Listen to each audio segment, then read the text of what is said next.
Thank you on behalf of David, and since I'm not the honoree, I will be brief. I was humbled when David asked me to accept this award on his behalf. David regrets that he couldn't be here this evening to accept in person, but he had a hearing this afternoon in New York, and while he is seemingly omnipresent lately, he hasn't actually yet mastered the art of being in the same place at in two places at the same time. Though I'm sure he's working on it. First, let me say, on behalf of David, it is a privilege to accept this award alongside two such distinguished attorneys. Paul Smith's advocacy on the Lawrence case continues to impact the legal landscape. There is no overstating the importance of the Supreme Court's decision in that case in the ongoing struggle to win equal rights for GLBT persons. Paul, the same goes for your current ongoing work combating DOMA. And your recognition this evening is richly deserved. To David, Ted Olson has been a cherished partner and a challenging adversary. But always, first and foremost, a friend. And I know that David feels that way. He's said so many occasions.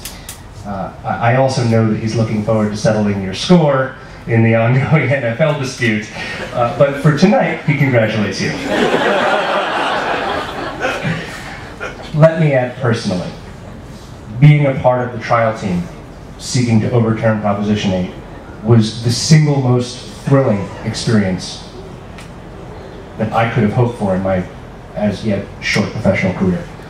And as a young openly gay attorney, it was particularly meaningful to watch two legal giants conduct this litigation and to actually have a role, however small, in its conduct.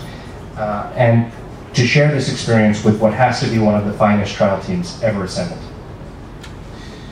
Ted, you and David were and continue to be an inspiration. And while it is important to seek these broader freedoms for the entire LGBT community and work on these cases on a federal level, Whitman-Walker's mission reminds us that GLBT people and those living with HIV/AIDS face daily legal struggles that also demand our attention.